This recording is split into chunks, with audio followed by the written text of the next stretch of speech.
L'école de demain, peut-être. En tout cas, une expérience tentée à Vanves en 1950, puis étendue à d'autres localités, en vue de rendre la vie scolaire plus agréable et d'apporter aux enfants un meilleur équilibre physique et moral.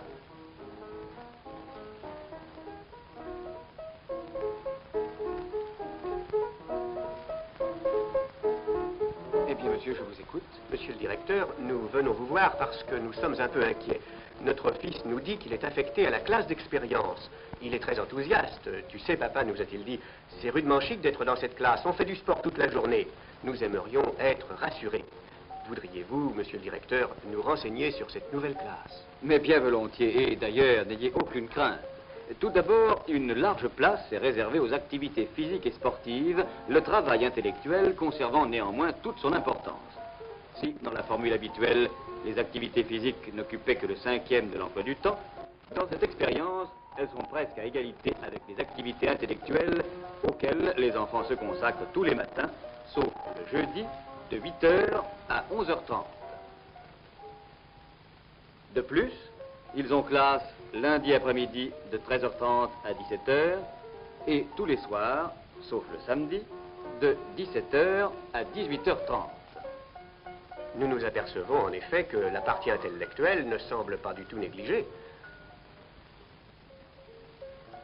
Nos élèves retrouvent sur les stades, à la piscine ou au plein air, une vie naturelle plus conforme à leurs besoins et c'est ce qui les enthousiasme.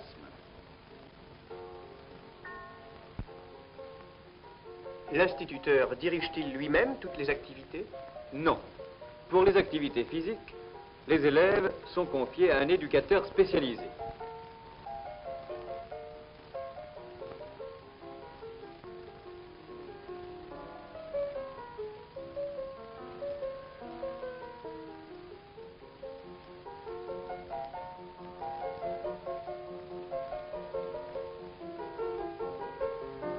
Nous sommes loin des leçons de gymnastique d'autrefois, dans la cour étroite ou le préau, et dans une tenue qui ne permettait aucune aisance de mouvement. Le stade offre de meilleures ressources en vue d'un développement harmonieux du corps de l'enfant.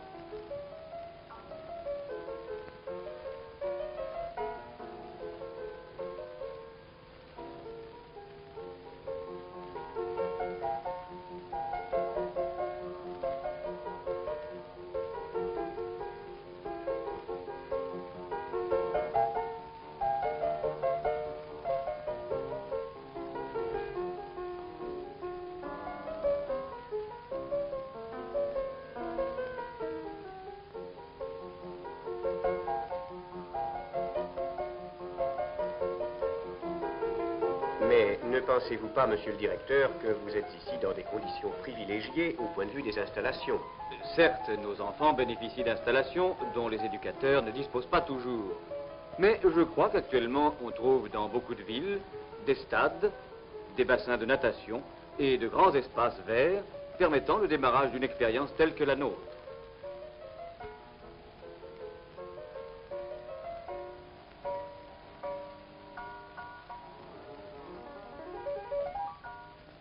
Ainsi, l'instituteur se trouve libéré pendant les exercices de plein air? Nullement, car dans cette expérience, le travail intellectuel doit être minutieusement préparé, étant donné la réduction des heures d'études.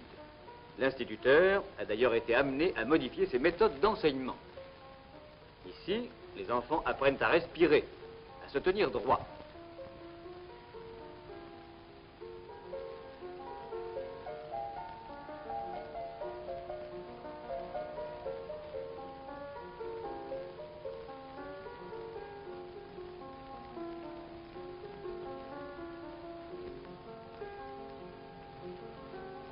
Ces exercices évitent les dos ronds, les épaules déséquilibrées et les tenues défectueuses que nous trouvons hélas trop souvent chez nos écoliers.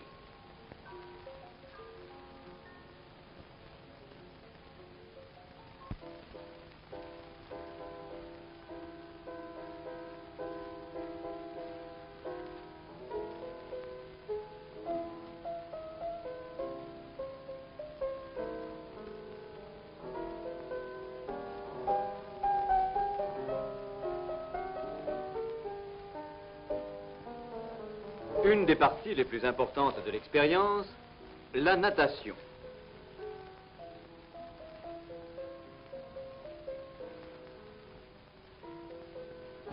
Parmi ces garçons, au début de l'année scolaire, 6 seulement savaient nager. À Noël, nous en comptions 11, à Pâques 19 et en juillet 29. Comment avez-vous pu obtenir un tel résultat? Les enfants vont à la piscine les mardis et vendredis pendant l'hiver et seulement le vendredi pendant l'été.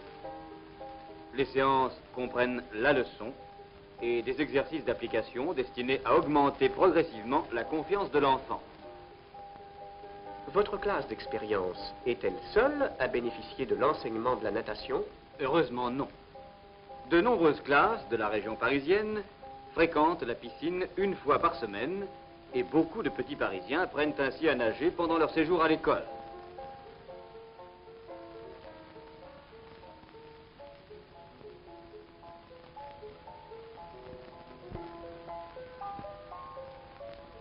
Nous voici maintenant sur la Seine, près du pont de Saint-Cloud. Inutile de vous dire que l'aviron qui donne aux élèves, et en particulier aux élèves parisiens, une impression de liberté et d'évasion, est leur sport favori. C'est certainement une chance de pouvoir pratiquer l'aviron dans un cadre aussi agréable.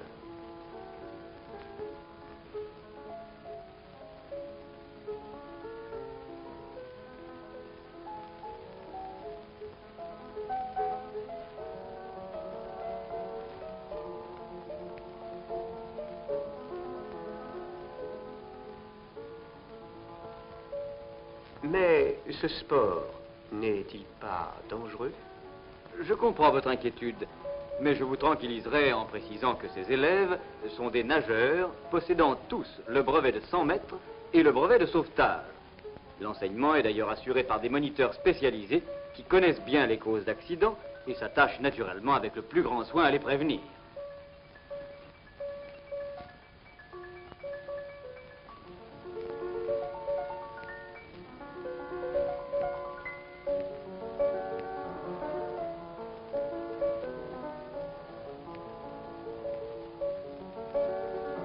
Ainsi que vous le voyez, nous avons voulu que nos élèves puissent bénéficier de méthodes d'enseignement mieux adaptées à la vie. On regrette, monsieur le directeur, de ne plus avoir 14 ans. D'ailleurs, l'initiation aux travaux manuels relève des mêmes préoccupations.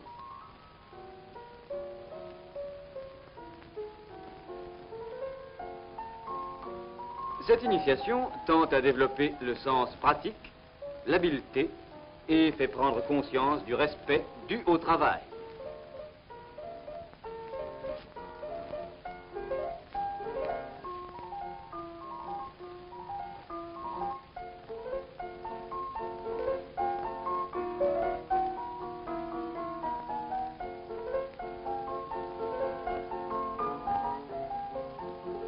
L'ardeur de ces enfants nous permet de croire que nous sommes dans la bonne voie.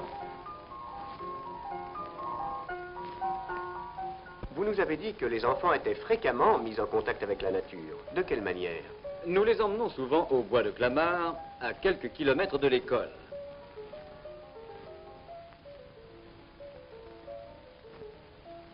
Cette marche est un excellent exercice et là, dans le bois, libres tout en étant surveillés, ils peuvent éprouver leur faculté d'initiative et satisfaire au désir naturel de jouer.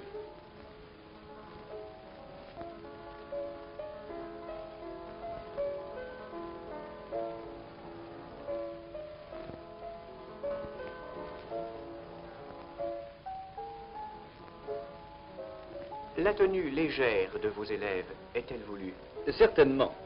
Les enfants des villes semblent parfois frileux et peu résistants lorsque nous les comparons aux petits nordiques, vêtus plus légèrement, quoique vivant sous des climats plus rudes que le nôtre.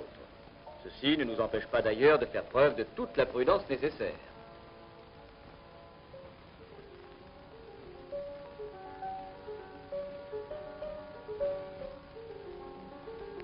Encore une question, monsieur le directeur. Ne croyez-vous pas que 3 heures consécutives d'éducation physique et de sport puissent fatiguer les enfants? Nos élèves n'effectuent jamais de suite 3 heures d'activité physique.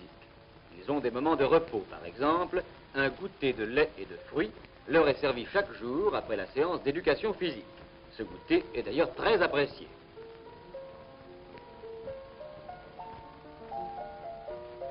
D'autre part, une sieste avant et après les séances permet aux enfants une récupération totale. Est-ce que vous contrôlez souvent la santé des élèves? Oui, chaque trimestre, un contrôle médical complet est effectué par le docteur Forestier, promoteur de l'expérience.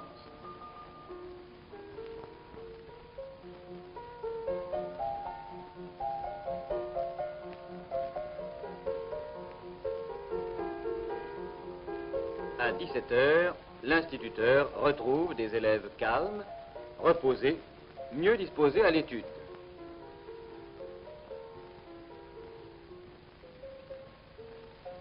Un complément heureux de notre expérience est la classe de neige.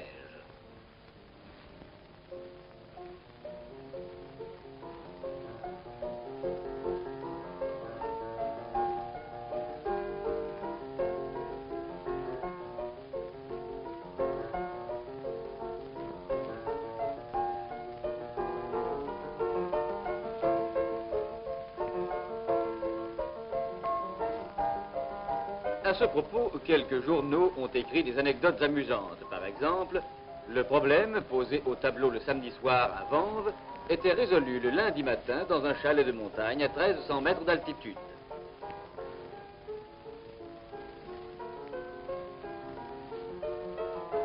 À la classe de neige, les enfants suivent le même horaire qu'à Vanves.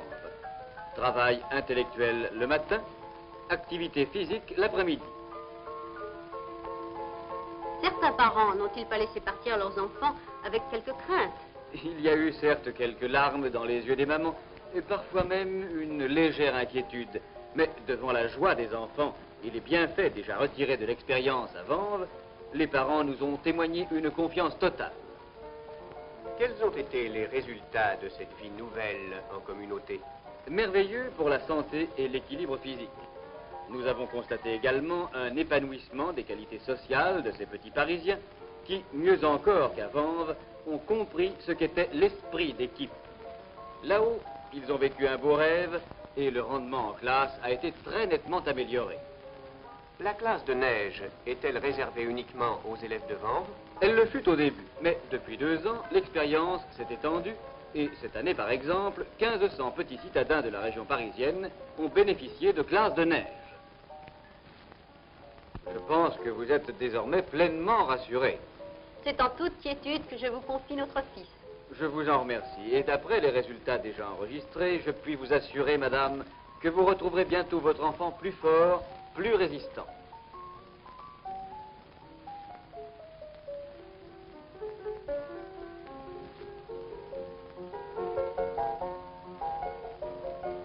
Et ce qui n'est pas négligeable, certainement plus confiant en ses moyens.